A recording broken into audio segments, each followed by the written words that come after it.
ओम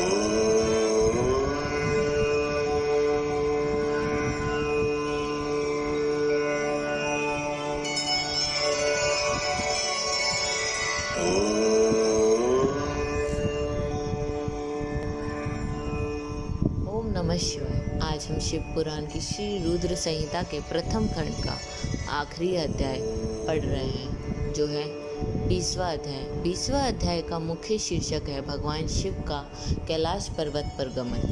ब्रह्मा जी बोले, हे नारद मुनि, कुबेर के कैलाश पर्वत पर तप करने से वहाँ पर भगवान शिव का शुभ आगमन हुआ। कुबेर को वर देने वाले विश्वेश्वर शिव जब निधिपति होने का वर देकर अंतर्ध्यान हो गए, तब उनके मन में विचार आया कि मैं अपने रुद्र रूप में, जिसका जन्म ब्रह्मा जी के ललाट से हुआ है और जो संहारक है, कैलाश पर्वत पर निवास करूंगा। शिव की इच्छा से कैलाश जाने के इच्छुक रुद्र देव ने बड़े जोर जोर से अपना डमरू बजाना शुरू कर दिया। वह ध्वनि उत्साह बढ़ाने वाली थी। डमरू की ध्वनि तीनों लोकों में गूंज रही थी। उस ध्वनि में सुनने वालों को अपने पास आने का आग्रह था। उस डमरू ध्वनि को सुनकर ब्रह्मा, विष्णु आदि सभी देवता, ऋषि मुनि, वेद शास्त्रों को जानने वाले सिद्ध लोग बड़े उत्साहित होकर कैलाश पर्वत पर पहुँचे। भगवान शिव के सारे पार्षद और गणपाल जहाँ भी थे, वह कैलाश पर्वत पर पहुँचे।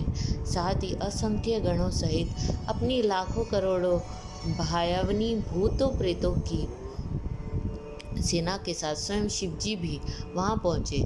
सभी गणपाल सहस्त्र भुजाओं से युक्त थे। उनके मस्तक पर जटाएं थी। सभी चंद्रचूड़, नीलकंठ और त्रिलोचन थे। हार, कुंडल, केयूर तथा मुकुट से भी अलंकृत थे। भगवान शिव ने विश्वकर्मा को कैलाश पर्वत पर निवास बनाने की आज्ञा दी। अपने भक्तों के रहने के लिए योग्य आवास तैयार करने का आदेश दिया। विश्वकर्मा ने आज्ञा पाते ही अनेकों प्रकार के सुंदर निवास स्थान बना दिए। उत्तम मुहूर्त में उन्होंने वहां प्रवेश किया। इस मधुर बेला पर भी सभी देवताओं, ऋषि मुनियों और सिद्धों सहित ब्रह्मा और विष्णु ने शिवजी का व उमा का अभिषेक किया। विभिन्न प्रकार से उनकी पूजा अर्चना और स्तुति की। प्रभु की आरती उतारी। उस समय आकाश में फूलों की वर्षा हुई। इस समय चारों ओर भगवान शिव तथा देवी उमा की जय जयकार हो रही थी।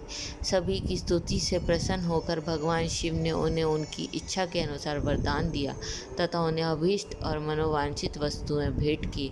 तत्पश्चात भगवान शंकर की आज्ञा लेकर सभी देवता अपने अपने निवास को चले गए। कुबेर भी भगवान शिव की आज्ञा पाकर अपने स्थान अलकापुरी को चले गए।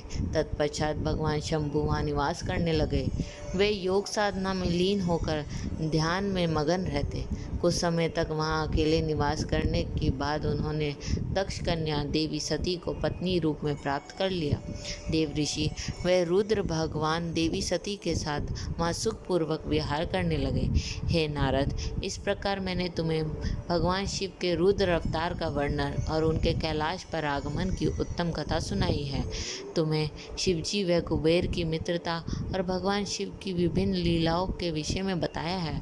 उनकी भक्ति तीनों लोकों का सुख प्रदान करने वाली तथा मनोवांछित फलों को देने वाली है। इस लोक में नहीं, परलोक में भी सद्गति प्राप्त होती है। इस कथा को जो भी मनुष्य एकाग्र होकर सुनता या पढ़ता है, वह इस लोक में सुख और भोगों को पाकर मोक्ष को प्राप्त होता है। नारद ने ब्रह्मा जी को धन्यवाद किया और उनकी स्तुति की। वे बोले कि प्रभु, आपने मुझे इस अमृत कथा को सुनाया। आप महाज्ञानी हैं। आप सभी की इच्छाओं को पूर्ण करते हैं। मैं आपका आभारी हूँ। शिव चरित्र जैसा श्रेष्ठ ज्ञान आपने मुझे दिया है। हे प्रभु, मैं आपको बारंबार नमन करता हूँ। श्री रुद्र संहिता यहीं संपूर्ण होती है।